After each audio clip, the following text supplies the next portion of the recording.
On March 21st, 1940, the Soviet submarine D3 vanished beneath the Baltic Sea with all 53 souls aboard.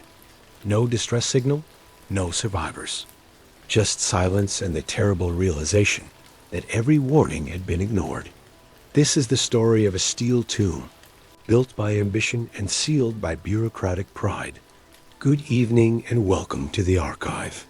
Tonight, I have retrieved a particularly troubling file from our Naval Disasters Collection, a specimen that reveals how the marriage of flawed engineering and institutional arrogance can transform hope into tragedy. If you find a strange comfort in these quiet explorations of human folly, feel free to subscribe. It ensures you'll be notified when a new exhibit is opened from our collection. Now let us open the case file. Case File 1, Grand Illusion, the Soviet Submarine Dream. Our first exhibit concerns a grand delusion that gripped the Soviet Union in the 1930s, the belief that quantity could triumph over quality, that speed could overcome prudence, and that the sheer force of revolutionary could bend the laws of naval engineering to their purpose. In 1930, Joseph Stalin gazed upon maps of the Baltic and Black Seas with the eyes of an empire builder. The capitalist navies of Britain, France, and Germany possessed fleets that had been refined over decades of careful development. But Stalin saw an opportunity, a chance to leapfrog their maritime supremacy through the revolutionary principle of mass production. The plan was breathtaking in its ambition and terrifying in its simplicity. The Soviet Union would construct not dozens, but hundreds of submarines. They would emerge from shipyards like steel locusts, overwhelming any potential enemy through sheer numbers. Quality control, extensive testing, gradual refinement, these were luxuries that the revolution could not afford. The naval leadership, intoxicated by this vision, established production quotas that defied maritime tradition. Where Western navies might spend 2 years perfecting a single submarine class, the Soviets demanded new vessels every few months. The Dekabrist-class submarines, of which D3 would be the third, were rushed from drawing board to Baltic waters in a span that would have made Western naval architects weep. The engineers who raised concerns about this breakneck pace found themselves caught in a web of ideological fervor. To question the timeline was to question the revolution itself. To suggest that Western methods might have merit was to flirt with accusations of bourgeois sympathies. And so, the warnings that should have echoed through the halls of the Admiralty were muffled by the thunder of revolutionary rhetoric. The D3 herself emerged from this crucible of ambition in 1931, a product of compromise disguised as progress. She was 76 meters of steel and hope, designed to carry 14 torpedoes and 46 crew members into the depths of ideological warfare. But beneath her sleek exterior lay the seeds of her own destruction flaws that would have been caught by more careful construction, weaknesses that would prove fatal when the unforgiving sea demanded perfection. The submarine represented everything the Soviet leadership wanted to believe about their new order, that dedication could overcome inexperience, that revolutionary fervor could substitute for methodical engineering, and that the worker state could achieve in months what decadent capitalism required years to accomplish. But the sea, as mariners have known since time immemorial, cares nothing for ideology. It recognizes only the immutable laws of physics, the unforgiving demands of metallurgy, and the cruel arithmetic of structural integrity. The D3 would soon become a harsh reminder that nature cannot be negotiated with, only respected.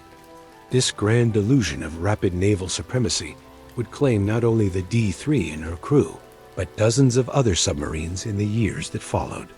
Each loss was attributed to enemy action, sabotage, or the inevitable casualties of revolutionary struggle. The possibility that the fault lay in the very system that created these vessels was a truth too dangerous to acknowledge. And so the delusion persisted, claiming vessel after vessel, crew after crew, until the Baltic Sea became a graveyard of Soviet ambition, and the D3 was merely the first headstone in that underwater cemetery. The first case file reveals the institutional hubris that would doom the D3 before she ever left port. But folly, as we shall see, is rarely the product of a single decision. It accumulates layer by layer until the weight becomes unbearable. Our next exhibit examines the personal tragedy of a man who saw the danger coming and was ignored. Case File 2, Cassandra of the Baltic. Our second exhibit brings us to the story of Captain Boris Komarov, a man whose tragedy was not ignorance, but knowledge. In the annals of human folly, few fates are more cruel than that of the prophet, whose warnings fall upon deaf ears. Captain Komarov assumed command of the D3 in September 1932, 15 months after her rushed commissioning. He was 34 years old, a veteran of the Civil War, who had transitioned from surface vessels to the emerging submarine fleet. His service record spoke of competence and dedication qualities that would soon become his burden rather than his salvation. Within weeks of taking command, Komarov began to notice irregularities in the submarine's diesel engines. These were not the subtle malfunctions that experienced mechanics might expect in a new vessel, but fundamental design flaws that threatened the very heart of the submarine's operation. The engines ran hot, vibrated excessively, and showed alarming signs of metal fatigue far earlier than any engineering manual suggested they should. On November 12, 1932, Komarov filed his first formal report to the Baltic Fleet Command. In careful, precise language, he detailed 17 specific mechanical concerns with the D3's propulsion system. He noted that the engine casings showed stress fractures, that fuel injectors were failing at an alarming rate, and that the cooling system was inadequate for sustained operation. The response came 3 weeks later, a terse acknowledgement and an order to continue normal operations. Undeterred, Komarov continued his meticulous documentation. His personal log, recovered decades later from Soviet naval archives, reveals a man caught between duty and dread. Entry after entry chronicles not only mechanical failures, but his growing realization that the D3 was a death trap disguised as a warship. December 18, 1932, he wrote, engine compartment temperature reached 47 degrees Celsius during routine patrol. Chief Engineer Petrov reports hairline cracks in cylinder block number 3. Recommend immediate dry dock inspection. The dry dock inspection never came. Instead, Komarov received a visit from a political officer who suggested that excessive complaints about Soviet engineering might be construed as defeatist thinking. The message was clear. Adapt to the machinery. Don't expect the machinery to adapt to the crew. But Komarov possessed that dangerous combination of technical knowledge and moral courage that makes men persist in the face of bureaucratic pressure.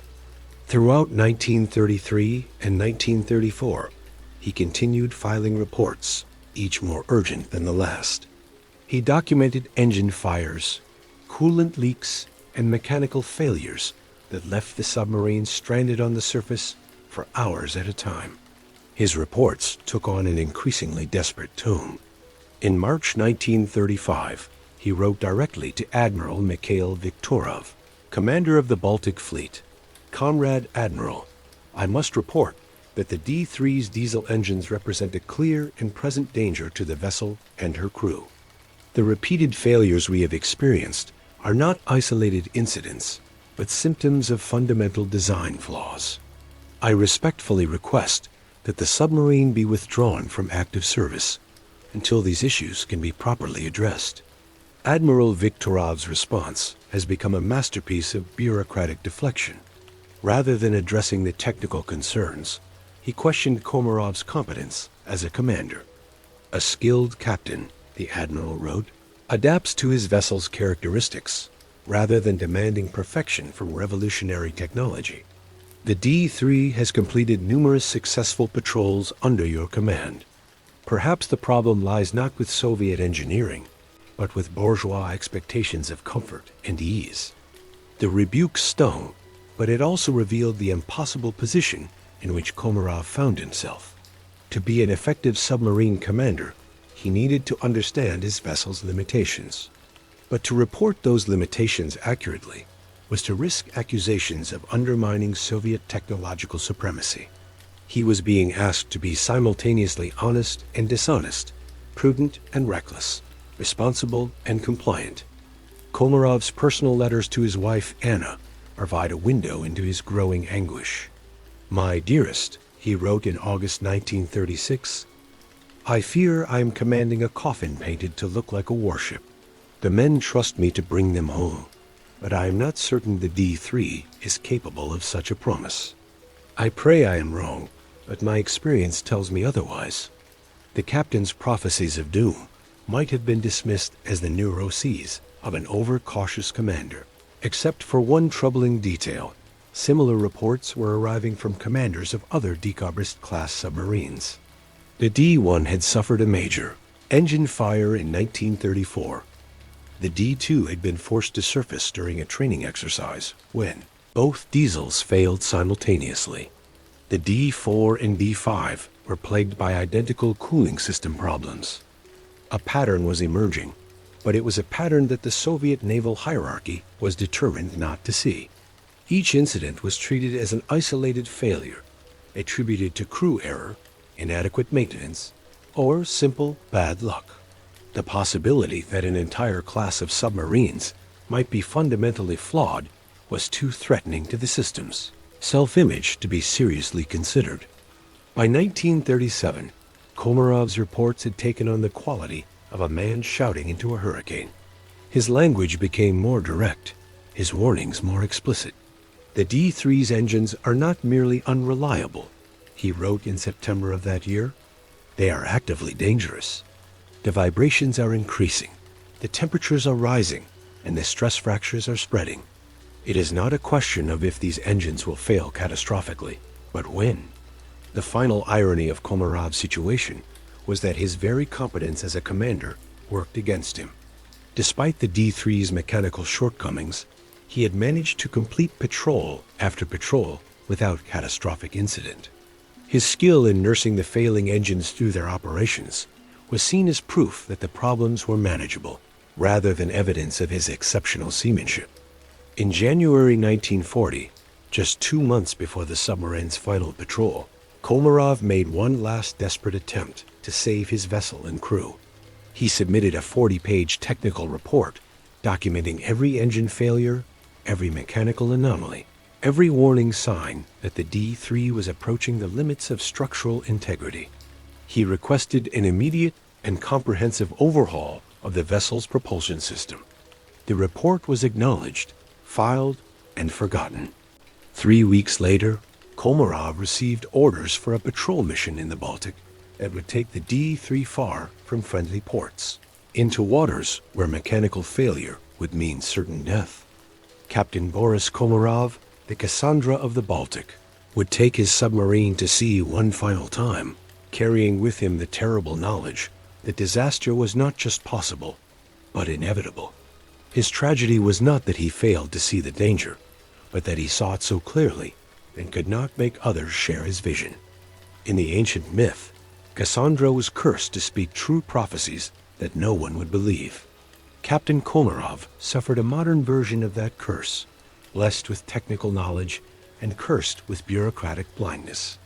His warnings died with him beneath the Baltic Sea, testament to the folly of systems that punish truth-tellers and reward those who see only what they wish to see. Personal folly and institutional blindness had set the stage for tragedy, but the final act required a more tangible villain. Our next exhibit examines the mechanical heart of the disaster, the flawed engines that Captain Komarov had warned about for 8 long years. Case File 3, Technological Blunder, the Heart of Darkness. Our third exhibit takes us into the mechanical heart of the D3 to examine the engines that were meant to be marvels of Soviet engineering, but instead became instruments of destruction. Here, we witness how the pursuit of revolutionary progress can blind designers to the fundamental laws of physics.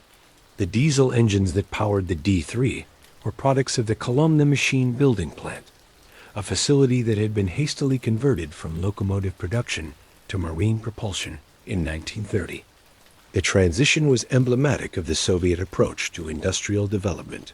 Bold, rapid, and tragically underinformed by maritime engineering expertise. The engines themselves were designated 42BMG-6, a name that masked their improvised origins. They were essentially railroad locomotive engines that had been modified for submarine use through what can only be described as mechanical wishful thinking.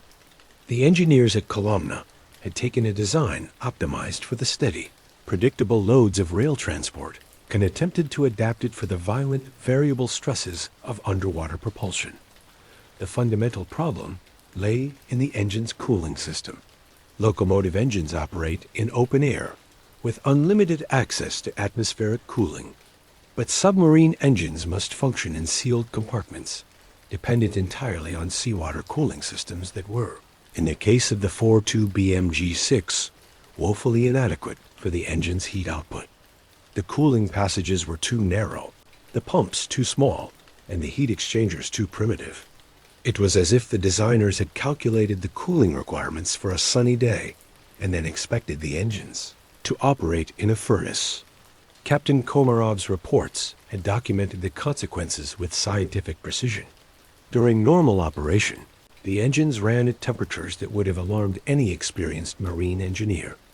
Under stress, during emergency ascents, extended surface running, or combat maneuvers, the temperatures soared into ranges that threatened not just mechanical failure, but catastrophic explosion. But temperature was only the beginning of the D3's mechanical nightmare. The engine's violent vibrations, another consequence of their improvised marine adaptation, created stress patterns that the submarine's hull was never designed to withstand. Each revolution of the engines sent shock waves through the vessel's frame, gradually loosening rivets, cracking welds, and fatiguing the metal structure that kept the sea at bay. The vibrations were so severe that crewmen reported they could feel them in their bones during extended operations. Instruments became unreliable, gauges gave false readings, and delicate navigation equipment required constant recalibration. The D3 was literally shaking herself apart from the inside out. The fuel injection system presented yet another catalog of design flaws. The injectors, borrowed from locomotive technology, were calibrated for the steady fuel demands of rail transport.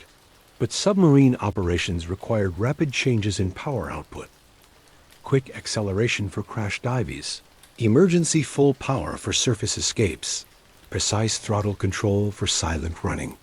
The locomotive-derived injectors could not cope with these demands. They clogged frequently, delivered inconsistent fuel flows, and created combustion irregularities that further stressed the already overworked engines. Chief Engineer Petrov's maintenance logs reveal a Sisyphean struggle against constantly failing fuel systems. November 15, 1935, Petrov wrote, replaced fuel injectors NUS 3, 7, and 12. New injectors failed within 48 hours of installation. Suspect fundamental incompatibility between injector design and marine fuel requirements. His suspicions were correct, but the spare parts inventory contained only identical replacements, the same flawed components that had failed before. The engine room itself had become a hellish environment where temperatures regularly exceeded human tolerance, and the noise was so severe that prolonged exposure caused permanent hearing damage. The crew members assigned to engine room duty aged visibly during their service aboard the D3, their health degraded by the toxic combination of heat, noise, and diesel fumes that the inadequate ventilation system could not control. Dr. Vladimir Sokolev, the Baltic Fleet's chief medical officer, had noticed patterns in the health records of D-class submarine crews. Higher rates of hearing loss, respiratory problems, and nervous disorders than in any other class of vessel. His recommendations for improved ventilation and noise control were dismissed as unnecessary expenses that would slow production schedules. The exhaust system presented perhaps the most dangerous design flaw of all. The engine's exhaust gases, laden with carbon monoxide and other toxic compounds, were supposed to be vented safely overboard through a complex system of valves and passages. But the hasty adaptation from locomotive to marine use had created numerous points where deadly gases could leak into the submarine's air supply. Several crew members had been hospitalized with carbon monoxide poisoning during training exercises, symptoms that were officially attributed to insufficient attention to safety protocols rather than fundamental design defects. The possibility that the submarine's own engines were slowly poisoning her crew was too disturbing for the naval medical establishment to acknowledge. The electrical systems that controlled the engines were equally problematic. The generator that charged the submarine's batteries and powered her electrical systems was driven directly by the main engines, creating a dangerous dependency. When the engines failed, which they did with increasing frequency, the submarine lost not only propulsion, but also her ability to maintain electrical power for life support, navigation, and communication. This design created scenarios where mechanical failure could cascade into complete system collapse. A simple cooling pump failure could lead to engine overheating, which could cause electrical failure, which could disable the emergency systems needed to surface the submarine. It was a house of cards built underwater, where each failing component brought the entire structure closer to collapse. By 1939, the 4-2BMG-6 engines had achieved a reputation throughout the Soviet submarine fleet that bordered on infamy. Experienced submariners requested transfers rather than serve aboard D-class vessels. The engines had been retrofitted, modified, and patched so many times that no two submarines in the class had identical propulsion systems. The D3's engines, after 8 years of increasingly desperate maintenance, had become mechanical Frankenstein's monsters, collections of replacement parts, jury-rigged modifications, and temporary fixes that somehow continued to function despite violating every principle of sound engineering. The final irony was that the engines actually worked, after a fashion.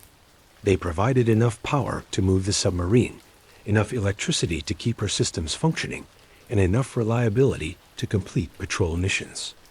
This marginal functionality was worse than complete failure because it enabled the continued operation of a fundamentally unsafe vessel. A catastrophic failure early in the D3's career might have led to a comprehensive redesign of the engine systems. Instead, the engine's ability to function just well enough to be dangerous ensured that no fundamental changes would be made until disaster struck. On March 21, 1940, as the D3 prepared for what would be her final patrol, Chief Engineer Petrov completed his pre-departure inspection. His log entry was brief and professional. Engines operational within acceptable parameters.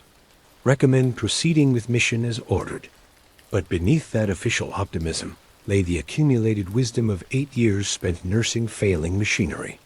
Petrov knew, as Captain Komarov knew, as every experienced member of the crew knew, that the D3's engines were living on borrowed time. The only question was whether that time would expire in port, where mechanical failure meant inconvenience, or at sea, where it meant death. Visual.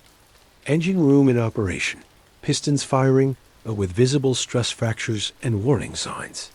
The 4-2BMG-6 engines had become a perfect example of technological folly. A design so flawed that it could not work properly, yet so marginally functional that it would never be properly fixed. They were the mechanical embodiment of institutional hubris, revolutionary impatience, and the deadly delusion that good intentions could overcome bad engineering. When the D3 disappeared beneath the Baltic waves, she took with her not just 53 lives, but the evidence of a design philosophy that placed ideology above physics, schedule above safety, and pride above prudence. The engines of the D3 were more than mechanical failures. They were monuments to the danger of ignoring fundamental engineering principles. But our final exhibit reveals the most troubling aspect of this tragedy: the systemic culture that made such disasters not just possible, but inevitable. Case File 4. Hindsight File. The Culture of Fear. Our final exhibit examines the most insidious folly of all the culture that transformed individual warnings into institutional silence. That made truth-telling a form of treachery, and that ensured disasters like the D3 would be repeated rather than prevented. Here, we witness how fear can become the most dangerous weapon in any arsenal. To understand the fate of the D3, one must first understand the Soviet system in which she was conceived, built, and operated. By the late 1930s, Stalin's purges had transformed the military from a professional organization into a hierarchy of survival, where self-preservation often trumped operational effectiveness. Between 1937 and 1938, Stalin had executed or imprisoned over 35,000 military officers, including 3 of 5 marshals, 13 of 15 army commanders, and 8 of 9 admirals. The message was clear. Competence was no protection against accusations of disloyalty, and expertise could be construed as a threat to party authority. In this atmosphere of terror, the Soviet Navy developed what historian Dmitry Volkogonov would later call the culture of expedient blindness. Officers learned that reporting problems could be more dangerous than ignoring them, that acknowledging flaws in Soviet technology might be interpreted as sabotage, and that the safest course was to see only what the system wanted them to see. Admiral Mikhail Viktorov, commander of the Baltic Fleet, exemplified this culture of institutional cowardice. A competent naval officer before the purges, he had watched colleagues disappear for offenses as trivial as questioning supply schedules or requesting additional training time. By 1935, he had learned that survival required a willful blindness to operational realities. When Captain Komarov's reports about the D3's mechanical problems reached Viktorov's desk, the admiral faced a choice that encapsulated the moral corruption of the entire system. He could acknowledge the problems and risk being accused of undermining Soviet technological supremacy, or he could dismiss them and hope that disaster would not occur on his watch. Viktorov chose survival over truth, institutional loyalty over operational safety. His responses to Komarov's warnings were not the result of technical ignorance, but of moral cowardice cultivated by a system that punished honesty and rewarded complicity. The culture of fear had infected every level of the naval hierarchy. Engineers who recognized design flaws learned to present them as challenges to be overcome through revolutionary determination. Maintenance chiefs who documented recurring failures were advised to frame them as opportunities for crew training and technical innovation. Ship commanders who reported safety concerns found their loyalty questioned and their careers threatened. This systematic distortion of reality created what psychologists would later recognize as institutional gaslighting on a massive scale. Officers began to doubt their own professional judgment, to question whether problems they could clearly see were actually problems at all. The system had convinced them that their expertise was less reliable than party doctrine, their experience less valid than ideological faith. The archives of the Baltic Fleet, opened after the Soviet collapse, revealed the extent of this self-deception. Official reports from the late 1930s paint a picture of technological triumph and operational excellence. But marginalia, private notes, and personal correspondence tell a different story, one of widespread mechanical failures, systemic design flaws, and growing desperation among technical personnel. Captain Komarov's persistence in reporting the D3's problems made him an anomaly in this culture of institutional denial. His continued warnings marked him as potentially unreliable, an officer who lacked the proper revolutionary optimism. By 1939, his reports were being filed without response, his recommendations ignored without acknowledgement. The tragedy was that Komarov was not alone in his concerns. Private communications between submarine commanders reveal a network of worried officers who shared information about mechanical failures, design flaws, and operational hazards. But this underground knowledge network could never translate into official action because the system had made honesty about technical problems politically dangerous. Chief Engineer Petrov had developed his own methods for navigating this treacherous environment. His official maintenance reports were models of optimistic compliance, describing every mechanical failure as a resolved issue and every design flaw as a characteristic requiring adaptation. But his personal log, hidden in his quarters, told the true story of the D3's deteriorating condition. The culture of fear had created a parallel reality where Soviet submarines were paragons of engineering excellence in official reports, while being mechanical disasters in operational fact. This cognitive dissonance required constant mental gymnastics from everyone involved, a psychological burden that added stress to an already dangerous profession. Dr. Sokolev, the fleet medical officer, had documented the psychological toll of this systematic dishonesty. Submarine officers showed higher rates of anxiety, depression, and stress-related illness than their surface vessel counterparts. They were being asked to command vessels they knew to be dangerous, while pretending to believe they were safe, a form of cognitive torture that left lasting psychological scars. The system's demand for ideological purity had created a feedback loop of escalating delusion. Each successful mission by a mechanically compromised submarine was used as evidence that the problems were imaginary. Each narrow escape from disaster was reframed as proof of superior Soviet engineering. The accumulating evidence of systemic failure was transformed into confirmation of systemic success. By 1940, the D3 had become a symbol of this institutional madness. She was simultaneously a failed design that threatened her crew's lives and a successful warship that proved Soviet technological superiority. The contradiction was maintained through a collective act of willful blindness that involved everyone from the submarine's crew to the highest levels of naval command. The morning of March 21, 1940, as the D3 prepared for her final patrol, this culture of fear and denial reached its logical conclusion. Captain Komarov knew his submarine was dangerous. Chief Engineer Petrov knew the engines were failing. Admiral Viktorov knew the reports had been ignored. But the system had made acknowledging these truths more dangerous than accepting the risk of catastrophe. The D3 disappeared not because of mechanical failure alone, but because an entire system had conspired to make such failures inevitable. The culture of fear had transformed the Soviet Navy into an organization that could build submarines, but could not learn from their mistakes. That could identify problems, but could not solve them. That could see disasters coming, but could not prevent them. In the end, the D3 became a victim of humanity's most persistent folly. The belief that reality can be changed through denial, that problems disappear when they are not acknowledged, and that institutional loyalty is more valuable than operational truth. The culture of fear had claimed its most tragic victims, not just the 53 men who died beneath the Baltic Sea, but the very possibility of learning from their sacrifice.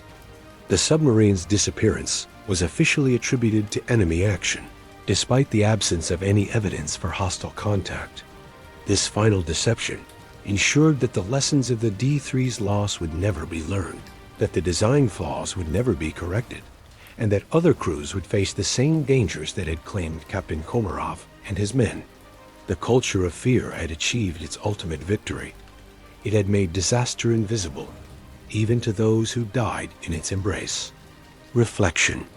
And so we close the file on the D3, a submarine that vanished not once, but twice.